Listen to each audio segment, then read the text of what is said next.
here we go. All right, I am back. Thanks for checking out the Rich CELENZA show. We changed the name. It's called Mastering Self-Confidence.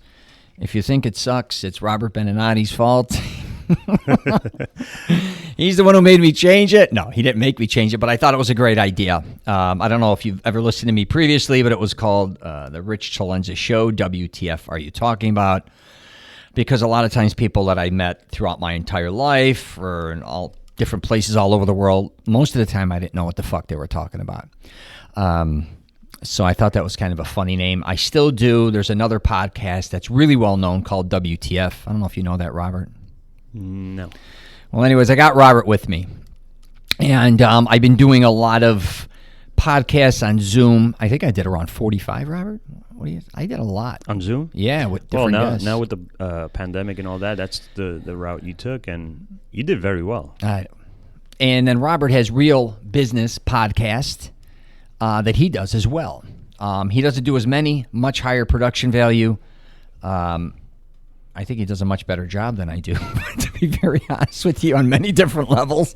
Mine's kind of just all over the place, different guests, friends, family members, colleagues, also unique people from all different walks of, from entertainment, fitness. I mean, it goes on and on and on. But I'm going to go back to, just a heads up, I want to go back to just audio for a while. I'm always testing things. And I thought this would be a great test to kind of start doing maybe just more of me and Robert doing some podcasts, or me having some guests, again, where it's personal one-on-one, not on Zoom. I go through all these different things where I'm always experimenting. If you liked my videos or my podcasts where they were videoed on Zoom, then thank you very much, but we're going to go another route right now. So you ready for that, Robert? Yeah, I am. All right, cool. Let's talk Looking forward to it. Tell me now about what you plan on doing. So my background is real estate. That's my strength. That's what I depend on a daily lifestyle. So thanks to you, really, you showed me the masterclass video where all these celebrities or experts in different things, filming, the chess players, and how they do these 1 to 2 minute videos, these kind of bio / introduction of themselves, right? And at the end of the video, they close out by saying, "My name is so and so, and this is my masterclass." And I found it cool. I found it very interesting, short, right to the point. And now we're trying to experiment with that. Myself, for real estate, I think you want to do one for your Mastering Self-Confidence course. Yeah. And yes, I helped you change the name because thanks to you, I started my podcast. All right, you I don't know if that's good or bad. Your wife probably wants. She's like this guy. But the reason I did start my podcast, or at least launch it, because I was kind of stuck. I was I researched everything. I had all the equipment. I had the setup, but I never decided what day I was going to launch. You were my first guest. Thank you for that. Yeah. And the rest is history. But with your podcast, and just we've had so many conversations here in my office, and we figured a way for you to do what you love, and that's teaching men about not only self-confidence, but you teach about fitness, confidence, identity, hygiene, wardrobe, grooming, right? Grooming, yeah. And I thought that with the name you had, it didn't match what you wanted to present. Right. So I think you're more now intentional with the name and the show. So I'm looking forward to that. And the conversation we had on the first podcast on my show was about confidence. Yeah. And I think at some point we all need that little push. For me, it's not lack of confidence, but it was that little push. We all have doubts in our heads sometimes, and question marks. And you were, that kick in the ass. Come on, you could do it. Just get it done. And here I am. Yeah. But going back to the masterclass videos, I think it's a great idea. Just so we're clear, we're not saying we're going to create a master class. These were just videos, the format and style that we want to use, which are 1 to 2 minute clips. Right, we're just using their style of the platform. presentation of that video to create and give it a little twist to our own. Exactly. Yeah. And it's kind of interesting how I met Robert was at our gym in a sauna. We goof around and say that doesn't sound appropriate, but that's kind of where we ended up meeting. And then we ended up meeting up, and I just told him, like literally a few minutes ago, during the pandemic, what would my life have been without him? Because it was like, I mean, I've been coming to his office so much, I feel like I should start paying rent here. But we've been bouncing off so many different ideas the last few months, man, for me. And I've been restructuring everything. And I had time for the last few months because I've been spending so much time traveling the last 10 years. But I had time to be with somebody who, which I think really worked for me, a new friend, where a lot of times when you have creative partners, I realized over the years, and this is not, it's not a dig on anybody, but sometimes it's like a relationship. You kind of both run out of ideas, or you kind of get sick of hearing the other person's ideas, right? And with Robert, he came in with a whole fresh take on a lot of different things that made me think differently. And I think I did the same maybe for him as well, kind of. You did. Yeah, you did. So if for all the creative people out there, I know we have, and I've had my production partner, who I love very much. We did so many films, all these different things together, all different types of people I've worked with, writing, directing, producing. And then we love that because that becomes our team. I would definitely consider bringing others in again. And I love learning from the youth. I tell Robert all the time, as much as the younger people may drive us crazy because we don't have necessarily a lot of things in common. Like patience? Yeah. But when it comes to creativity, be open-minded and learn to like just work with other people. If it's for a day, a week, a month, you never know what's going to happen. I think we get stuck in a rut being creative in a way of thinking. It's like working out. You know, you go to the gym and you end up doing the same type of workout. Absolutely. Day in, day out. And then when all of a sudden you work out with a different partner and they teach you 3 different techniques, that changes your whole workout. Well, the same thing for, you know, if you're a creative person. And like you said, if you have a long-term relationship with someone that thinks, they end up thinking like you and you stop growing. Right. So I think that's what we brought to each other to the table was just a different, and we played devil's advocate, you know, what if that, what if this, and that opens just, you know, different doors and different opportunities. Yeah, we met another friend of ours, Chris Thompson. I'm just going to bring him into play because what was interesting is, so I created a program, Mastering Self-Confidence. It's just really to help dudes find the woman or women of their dreams, right? So, but when I was meeting, besides you and Chris and other people, everyone thought that that's what I did for a living. Like I was truly like a coach or when that's what I wasn't doing. But what I realized, the more I was kind of, it's kind of taking on its own identity as far as wanting to help men because even my podcast, originally it was a comedy. So it was called WTF Are You Talking About? I wanted to make it fun. And before you know it, as time went on, it became almost more serious, right? Even my guests were more serious. We're talking about all different things regarding health, nutrition. I had producers, directors, actors on there, all these different types of things. All the information you provided, yeah. Yeah, and everybody kept coming back to me saying, Rich, how I did this was with confidence, right? I'm just saying. And then before you know it, you become the confidence guy, which I never expected to get that deep into it, if that makes sense. My program was just kind of a sideline thing.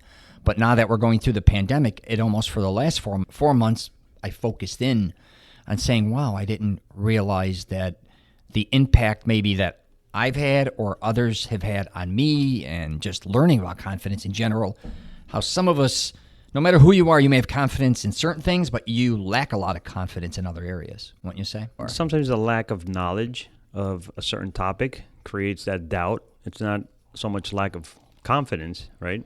Mm-hmm. But it's lack of knowledge of something until you start learning about something or researching and building that knowledge. That's when you start. Like for me on the podcast, it's a new platform, right? And I had to research it for 6-7 months, and I was listening to the big names, the Pat Flynn, the Tim Ferriss, Yeah. the Joe Rogans, and see what they were doing and how they were doing it, right? But I had to make it my own as well.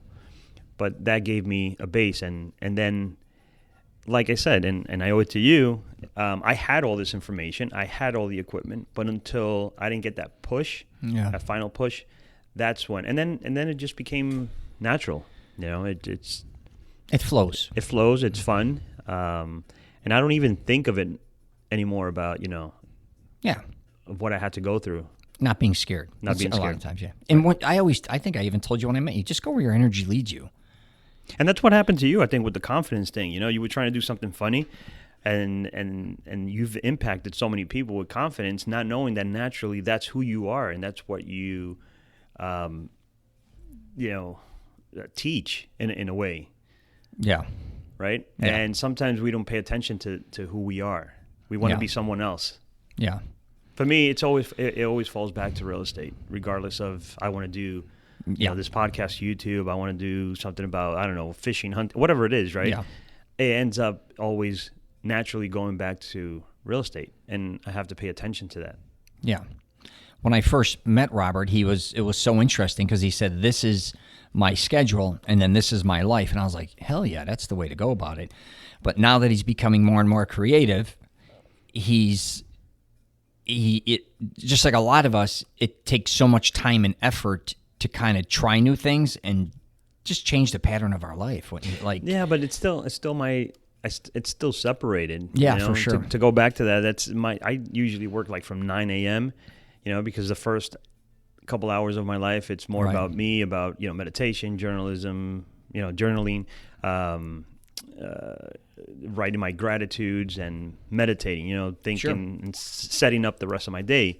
So I start at 9, and I usually try to be done by 1, 2 o'clock, because I think I'm more productive when I'm focused within that time frame than stretching it, all day type of thing. I'll get tired. I'll get bored, tired. So what I do is I try to get done between 9 and, let's say, 1, and then I could do other things that I enjoy. And now, before it was, the family or, going home or doing something else or going to the gym, it's changed a little bit because now I'm still in the office till maybe 4 or 5, but I'm doing something else, which is maybe the podcast, the YouTube, or something creative with you, because you, like you said, you spend a lot of time here, and we bounce things off of each other. So it's still fun, and it's still about me on my personal side, not the business side. Right. So yeah, that has changed a little bit, but and I still dedicate time to the family and quality time. It's interesting when you took on the podcast, and you've taken on a lot of other stuff too. Let's talk about it. We've been going back and forth with different interns and all these different things. If you just stopped doing all those things, what would you do? Right? And then you sometimes wonder, even previously, maybe I had a lot more time to do a lot more than what I was doing on another side. Right? I think I've always been creative. Yeah. And I think creative people never stop being creative. Right. Regardless of what they're doing.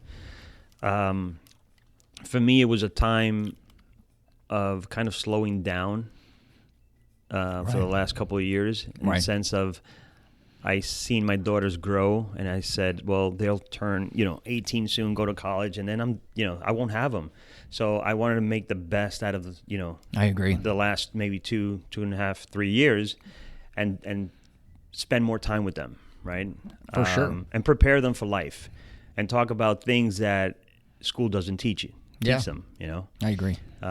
We have conversations about credit, mortgages, things that they still don't have to worry about, but at least they have the knowledge. Yeah.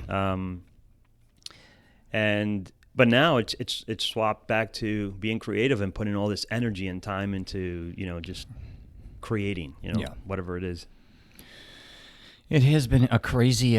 Back to the pandemic again. When we first did a podcast, I first had Robert on, and we did a real estate one on my Zoom, and we ended up talking. And truthfully, I was like, I felt horrible because it was my first Zoom, and we did 2. I said, let's try one about him and real estate, and then let's do another one about fitness, what the future of fitness is going to be. And we did it. And I went and watched it, and I said, holy shit, it looked or sounded like we went into the negative regarding the pandemic and real estate, what the future. We didn't even, I don't think, meant to go that way. It just went that way. I didn't like it. I remember. Well, we were being genuine about it, yeah. right? But it came on with like a negative connotation, and we were like, you know what, we don't want to put that out in the air, something negative. We want to see how we could turn the negative into a positive. That was more of the message. So we kind of deleted that and got rid of that. And yeah, but I remember I never had to delete a podcast with someone, and you're like, holy shit, I'm going to tell this guy. We've been waiting to set this up. I just did his. We're talking. I was fine with it. Yeah, thank God, because I didn't know you as well as I do now, but I was like, I'm going to call this guy and say, I hate this fucking thing. I'm not posting it. Not that all my podcasts were great. I'm like, this is out. And I said, hey, Robert, but the funny thing is the other one I love very much about us talking about fitness, because we both work out, but we're in two different, I'd say, we work out differently, which I love. So anyways, we put that one up, and actually I got a lot of traction on it. And I've told them this before. No one knew who Robert was. So I think one of the things that was interesting is people are like, who the hell is this guy? But what I loved about it was the first time they got to meet him, and this goes for all my friends and other family members and everybody else that has contacted me regarding Robert, was like, they didn't know who he was. What did he do? Because we just talked about fitness. They're like, this handsome dude, is he a trainer? What does he do? Is he a specialist? I'm like, well, he's in real estate. They're like, well, why did you not talk about real estate? And I said, I kind of had explained. I says, well, we did one on real estate, or we're going to be doing another one on real estate. Right. So, which we ended up doing, which I think turned out really well. We did it in his office. So that came out really well. We did, and then he did one with me as well on real business. But that was quite interesting. But these are all the things we've gone through just in the last. It feels like me and you have known each other for 20 years. It does. It's weird. It does. It's a weird thing.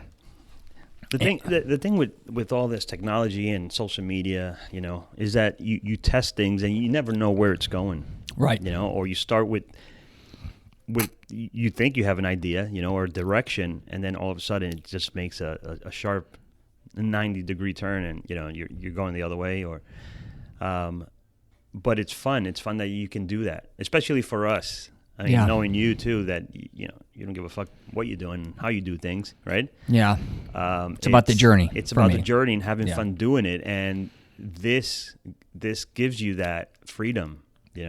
When I say this, doing the podcast or YouTube or just being yourself. You can be yourself and say what you want, what's on your head, and it releases a lot of stress. You're very structured. And when I was making films, I had to be very structured, even though I didn't necessarily have the budget, but I was really independent.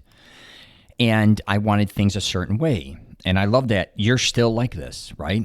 I've kind of, I don't know if you want to say turn a new leaf, I'm kind of loosey-goosey now. Like, I've almost gone the flip side of that. That doesn't mean I don't want things to be specific. Mm-hmm. And even Ria was saying, since you met Robert, you're always you're chilling, or since the pandemic, you're always in shorts, fitness clothes. Because when I traveled, I was always stylized, or any picture I had to put up on Facebook. I never really did Instagram, or I was always protecting myself. But now I'm kind of like... You were protecting your image? Yeah, I was protecting, like, to a certain degree. I'm like, I only want to, it's so weird with me. At one minute, I never want to be seen in a sport coat. Then the next minute, I only want to be seen in a sport coat. Oh, I only want to be seen this way. And when me and you first met up, that was like the beginning of me saying, kind of, go fuck yourselves. This is exactly who I am. This is it. I don't care if I'm at Epcot. I don't care if I'm in Toronto. I don't care where I'm at. Also, like, me making videos and uploading them. First, I was just like, I'm only going to do gym tours and restaurants, let's just say, right? Then I'm like, no, I'll do whatever the hell I feel like doing when I want to do it, with whoever I want to do it with. I just kind of I'm just throwing it still all up there. I just wanted to keep testing things. Is that good or bad? That's just kind of where the energy Well, you know what? Me. It worked out because, again, the way we met, right, in the gym, and I found out you were a YouTuber. I'm like, who the hell is this guy? Walking around with a camera, not giving a shit. Probably. Let me go look him up. Because most of the people you meet are full of shit. Yeah. I was like, let me see what he's about. and I just started watching your videos, and flipping through them quickly, right? Sure. Just to see what you were about. I'm like, man, cool dude. He goes into restaurants. He's just showing what it is. He's not selling anything. It's you like him or you don't. And the fact that you were who you were, and just being genuine, I was like, cool dude. He's got X amount of videos up already. Some maybe good, others maybe not so good, but I could pick his brain, and you were very open to just share the information with me and say, this is the way I do it, and if it works, fine. If it doesn't, fine. I just keep doing it because I'm having fun with it. And I think at the end of the day, we go back to the same thing. It's having fun doing what you're doing. Yeah, for sure. We've said this before. They may have not heard it. Robert reached out to me on Instagram, and Rhea, my girlfriend, she runs my Instagram account, which I'm going to start taking control of that. Nothing against her. I just got to start making some changes. And then Rhea came to me. I was actually at LA Fitness, and she said, because when I was in the sauna with Robert, I knew someone else in there, not him. And I overheard the conversation about your YouTube, and that's how then I approached you at the locker room. I said, I overheard you. I didn't even remember that. Yeah, I don't remember that at all, and I just probably blanked out on it because I was traveling then, and you meet so many people. I always say, but Rhea hit me up and said, "Hey, there's a guy that just hit you up on Instagram that wants to meet up with you." And sometimes I get hit up like anybody else does. You don't know if they're who the hell they are, right? And then we goof around with this. She still says it, and I go, "Who is it?" And she's like, "It's a dude." I think and I said, okay. And she's like, he's Italian. He's got 3 kids. He's good or something like. She goes, I know you'll meet him. She goes, he's Italian and he's got 3 kids. I know you'll meet. I think you'll like to meet him. And I said, oh yeah, hit him up then for sure. And it was almost like I think I hit you up and I almost met you the next day. It was so fast. It was let me ask you something. Maybe some of the listeners want to know this about, social media and being, conservative or not, because when you're in the public eye, you give up a lot of that privacy. Yeah. How do you feel about it? What is it for you? How do you deal with it? Because I honestly kind of struggle with that because I am conservative. For sure. But if you are or want to be a public figure or just want to utilize social media on your everyday, you have to post, you have to do a lot of things. You have to let people into your life, people into your home, people into your mind. Yeah. How do you feel about that? I'll tell you right now, we discussed this earlier. I always felt like I wanted a lot of exposure, but I wanted to be private. It's kind of an asshole mentality. Like, I want people to know who I am, but I don't want them to know any of my business. It sounds ridiculous, but I think. But you're not the first one. Yeah, and that's why I brought up the topic, because you're talking about we're talking about social media, Instagram, where you opened the door to all this.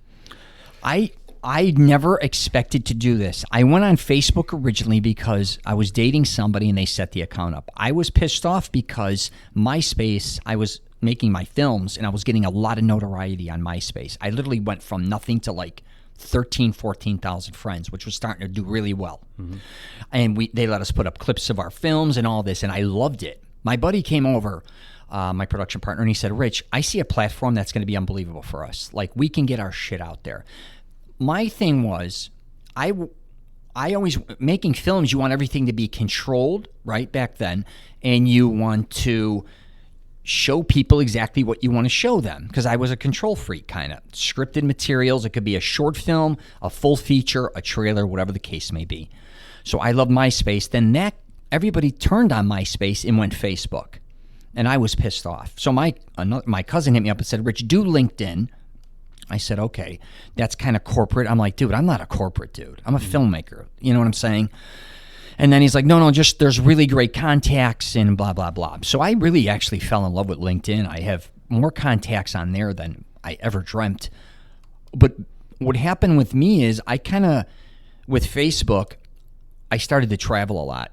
So I just started to put clips of my favorite Italian restaurants all over North America, which included Canada. And then eventually we went to Italy. But I traveled a lot when I was younger, when we were gambling and doing a lot of things legally and illegally. So I knew a lot of spots, even from years ago. It could be Atlantic City. I don't care if you throw me in the Bahamas. I don't care if you throw me in Edmonton, Canada. I knew I were Vegas, Miami, South Beach. So that was what I started to do. And I know they talk about foodies and all this, but I really started to get a lot of traction on that. But then if you fast forward, I still wasn't a huge Facebook guy. I wasn't an Instagram guy. I definitely was not a YouTube guy. But as you know, I had an intern, or more than an intern. He helps me out. When I hooked up with a young kid, Omar, and he said, "Rich, I realized on Facebook, dude, when you post certain things, why don't you start doing videos?" I said, "You're out of your fucking mind, dude. I'm not standing in front of a camera. I'm a 50-year-old bald man. I don't even want to look at my own face." He's like, "Just put the camera on yourself, or how's this? And I also said, what am I going to walk in all my favorite restaurants, gyms, all these things, and just videotape?" He's like, "Yeah, that's what you do. You don't give a fuck. You do whatever you want to do. Just go do it." He's like, "Just shoot it for me. Just show me next time." So I was literally bored. I was at a point where I started working on my Mastering Self-Confidence program. And again... You were bored with what? I was just bored in life. Oh, in life. I've traveled everywhere I always wanted to go. I don't have anywhere I want to go, I swear to you. I did Hawaii last year, Maui. If I have no interest, like, how you're always looking forward to doing something different? Mm-hmm. That was all gone. So I had my program. I said, I'm exhausted from trying to make films or raising funding. And I literally was traveling, and I wrote 2 books. I didn't want to write another book. I really was sick of writing screenplays. And he kept saying, "Rich, just do videos, you could take good photos. Start with maybe photos or videos." So I just started to do them out of boredom. When I traveled, and if I had a half an hour or hour in between working, and it really started with gym tours. If you watch my gym tours, the original ones, I never show my face really. I'm like, real fast, maybe I'll be like, "Okay, I'm at LA Fitness in, Toronto, hypothetically. Yeah, the rest here's the new one." Interior. Yeah, then it's all interior. Or, "Hey, I'm Rich CELENZA. I'm in Little Italy, the North End. I hang out here all the time. I'm going to show you real quick what it looks like maybe, and then whatever." And he thought I was going to put up 1 video a month. I said, "Omar, I don't mess around. Like, I'll shoot shit." What he was mad about was I visited 550 cities in almost 2 years, and I didn't get any footage. So I think that's... Yeah, that's like not fair for other people. You had content. Oh my God, for the rest of my life. And that's, I think, one of the biggest and hardest struggles in social media is creating content. Mm-hmm. And you had all of it. And I hit it. Wow. Right? And if I was with Rhea would take great photos or whatever, but I looked at it as being pompous too. I'm like, I remember one of my close friends. He's like, "Rich, But sorry, Go ahead. But going back when I was researching you, right, at the beginning, and I was looking at your content, and it's like, dude, this guy's everywhere, right? And then I got stuck looking at these restaurants or looking at cities that I haven't been to. Right. I was like, oh, that's cool. Yeah. Bucket list, kind of, I want to travel there or just go visit, So again, you do things, with your perspective saying, "Oh, this is cheesy." And for other people, it's important maybe. I maybe took it for granted. I wasn't, back to my earlier days in my 20s, like I said, when we were gambling all over the place, and we had the money. We'd even take private junkets and share, like, I should say junkets, not private, but I would take over the whole plane. We'd go to Atlantic City. We'd go to Vegas. We'd go to the Bahamas. We'd go to, I don't care if it was Biloxi, all over the place. And I was traveling didn't impress me. I can't, and I grew up in Chicago, and I traveled back and forth to Florida. Sometimes I'd go to California. I had family there. And I always realized I lived a different lifestyle than almost all my friends in Chicago. So it was like I was 2 different type of people. I was in Chicago, I'm a Florida kid. In Florida, I always said I'm a Chicago kid. In California, you're a Chicago guy. Or wherever I was at, I was something else. So when I traveled... Because you need to stand out, I guess to a certain degree, I would always kind of... You don't want to blend. You don't want to be in Florida and be a Florida kid. You want to be a Chicago kid. Yeah, I would dress different sometimes because if I'm in Florida, my dad's buying me clothes that dress in, and then I'm wearing, say, Miami Vice clothes in high school, and they're like, "Dude, who do you think you are?" You know what I mean? I'm like, well, these are the clothes that I was with my father. I don't know what to tell you, and vice versa. I'm in Florida with Chicago clothes when I'm going to summer school at Oak Ridge. They're like, "Dude, where do you get all these wacky clothes or whatever?" I'm like, well, I'm from Chicago. Of course, I'm going to have these type of things. But back to the social media thing with YouTube. I started to do shit, and then Omar again showed me very quickly how to use iMovie. And because I made movies, I kind of can edit. I never worked with Avid or something on a high level. But he didn't realize how many places I visit. Like, I think he knew I visited a lot of places, and I didn't expect to visit a lot more. I thought it would calm down, but I ended up visiting a lot of other places. So on my downtime, instead of writing, which usually I read or wrote on airplanes, I just started editing my material. Besides the work I'm doing when I'm traveling. So before you know it, you're doing one video. If I'm in, say, it could be Chicago, I could be in South Dakota, North Dakota. I could be in Texas. I'd be like, oh, I know this hardcore gym in Texas. And what's that, Midland? Is that what it's called? The football capital for all the young guys? Well, anyways, there's a hardcore gym there.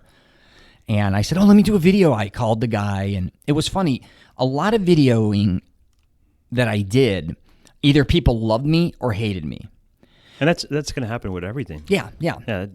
It was just that way. So some LA Fitnesses, let's just say LA Fitness, some guys, the managers would ask me to come in and shoot and they wanted to be in it. Other LA Fitnesses were threatening to throw me out. I'm like, it was almost bipolar. Yeah. It was hysterical.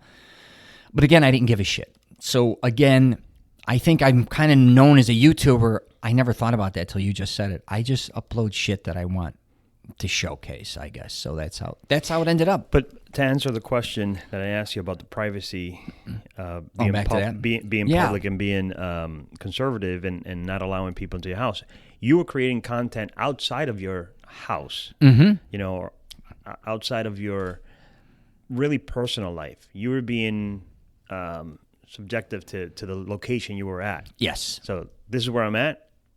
You're not saying why or anything. Just look at where I'm at right now and learn about the area. That's it. Or I'm having lunch at this restaurant. Look at what they have. So if you come and visit, so you were focusing on the subject, not on yourself. So that didn't affect your personal private life. Well, when I was on Facebook, back to that, I'd post stuff, and then people leave asshole comments like, we get it, you travel, dude. Oh, we get it, you're... But that's frustration because they can't travel. Right, but I did think myself it was overkill. But this was exactly how I was living. I wasn't saying I'm some celebrity or something. They don't know what I do for a living. I'm not a millionaire. They don't look at it like I'm catching 8 to 12 flights a week, right? Or, I'm driving X amount of thousands of miles. They don't realize how, I'm working day and night or doing all these. My days slept 4 hours and I have to get up and go. Right? And that's not a dig on my job. I loved what I do, but I think people kind of were... Instagram would have probably worked out really well for me because I think it's more of that platform. But I started on Facebook. But to answer your question with, it wasn't about me. I told Omar this, if I do it, and this is, I don't know why I had to explain this to him, I'm going to show people what I do specifically. I'm not an asshole that's going to go to certain cities and be like, oh, I'm going to take you on a tour of here. I'm going to show you this. Like, I'm not a tour guide, dude. Does that kind of make sense? If I went to the Alamo, I'll shoot a video because I went there that day. And I've been there before and I like going there. You're shooting because you have to be there. You're not going there to shoot. I'm working. You understand the difference? I'm only shooting what I want to shoot when I want to shoot it, where I guess where I want to shoot it. Where I'm at. Yeah, right. Where I'm at. So when I go there, I'm like, this is, I could say, hey, I'm in Boston's Little Italy again. Hey, I'm going to do a certain restaurant or whatever. If I wasn't in the mood, I wouldn't do it. But I'll be like, all right, I'll do the city. Yeah, some YouTube vloggers, they actually get paid to travel to take footage of these, beautiful locations, right? Right. It's not that they travel and, oh, by the way, since I'm here, let me shoot some film. Yeah. No, it's the opposite way. Yeah. So for you were there anyway. You might as well make the best out of it. Well, I first just shot places that I knew that I loved or that I liked because I knew the consistency of it. If I'm going to post something, and it wasn't about anything negative, it was about, I love this place. My first videos, too, I wouldn't even go inside and shoot because I didn't want to disrupt them. So I'd shoot the outside and explain it. And I'm like, this sucks. I got to get inside there and shoot it, even without authorization. And I learned a trick. I couldn't hold a tripod, so I just kind of pretended like I was talking into the phone, and I'd walk in and shoot it.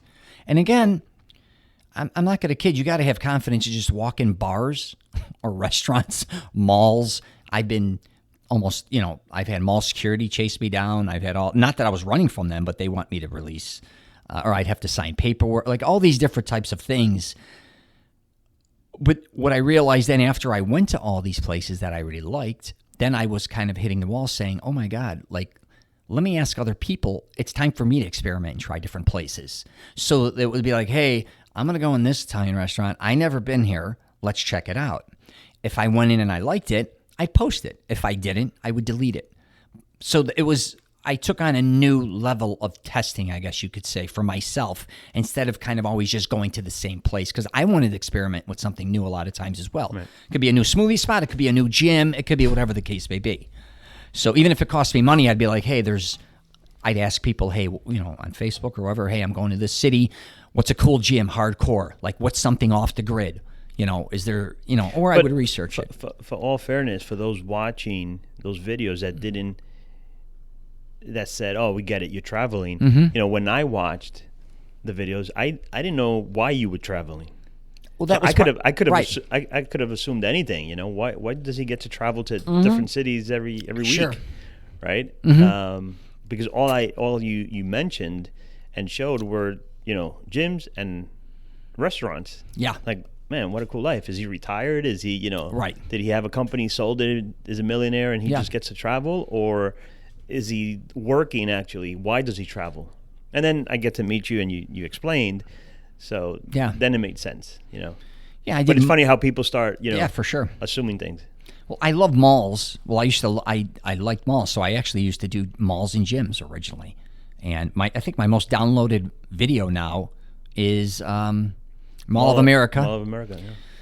Yeah, so it's very interesting. Like, I'm like, who wants to watch a bald dude again walk around Mall of America, middle-aged, talking about this mall for an hour? And I did West Edmonton Mall.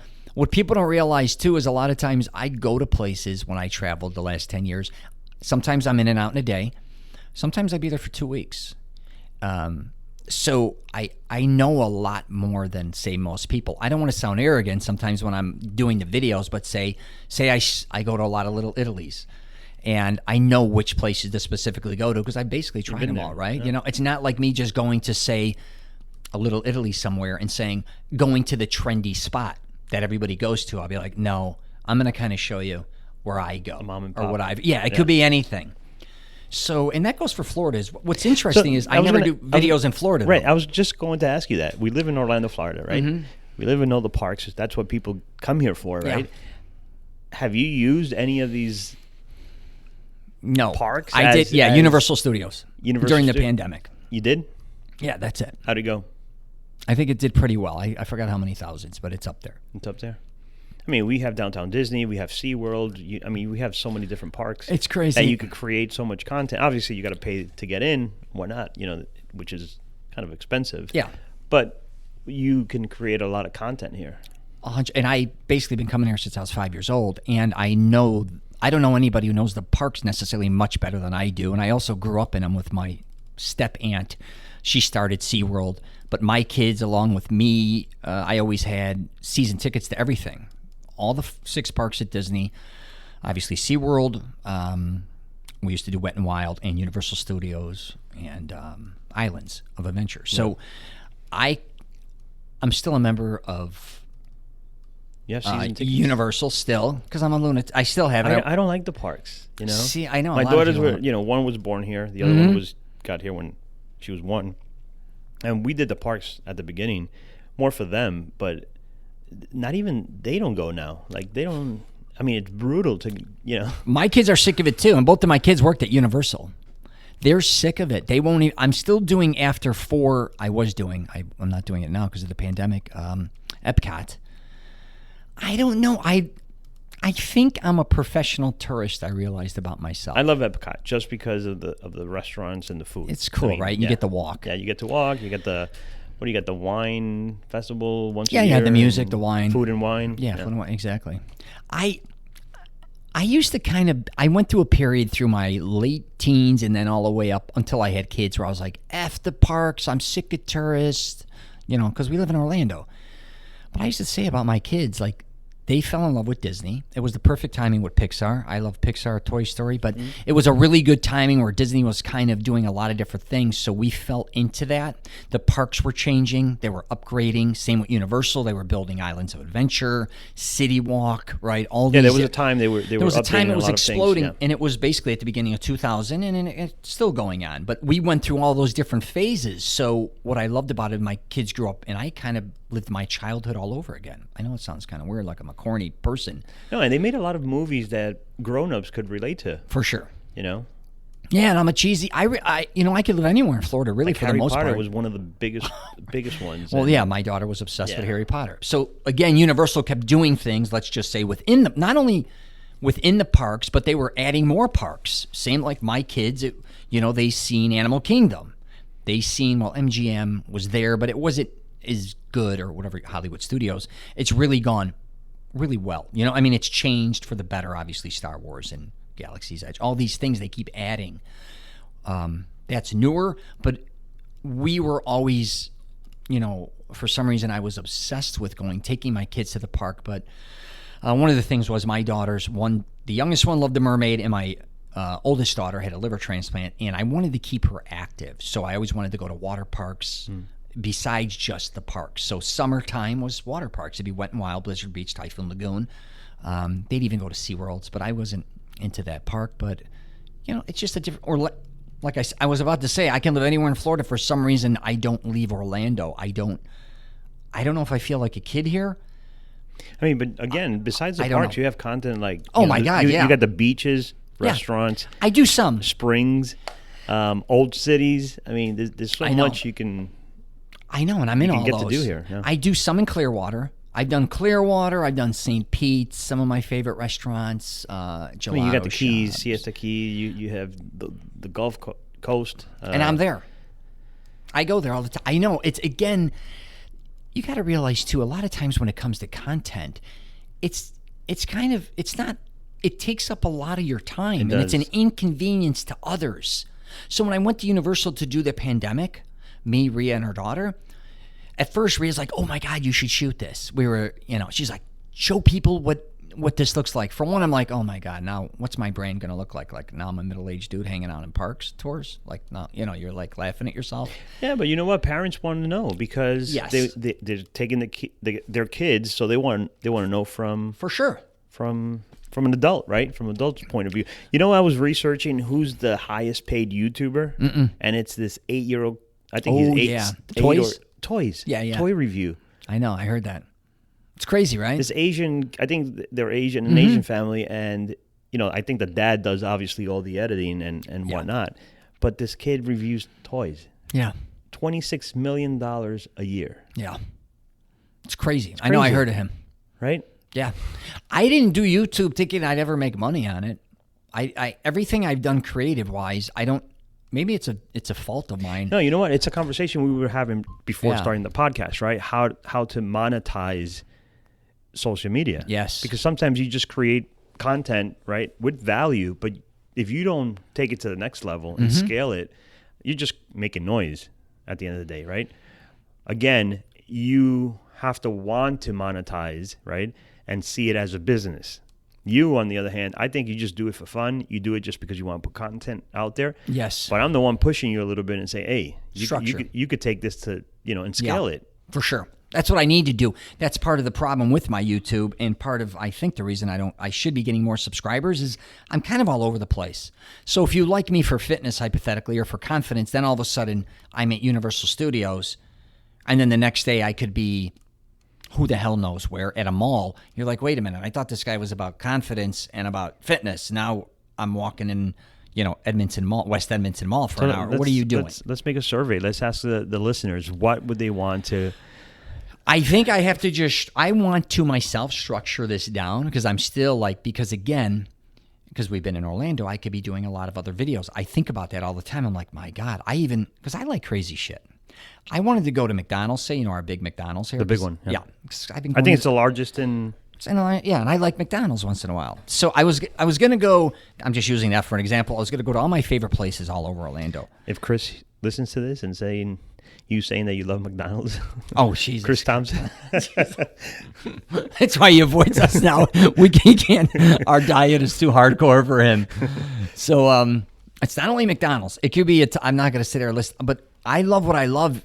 And if it's Coke, I think that's the weird thing with me when I'm doing videos is people don't understand. Like, Rich, you go there and do that? Like, yeah, that's what I do. I'm not all about health and wellness. I love drinking Coke. I love going to burgers. I love going to do whatever the hell I want to do. I want you to see exactly what I love. So anyways, that's the name of that tune, my friend. So I'm just taking an honest, genuine approach, but I'm definitely going to start structuring it more where it's going to be geared towards confidence.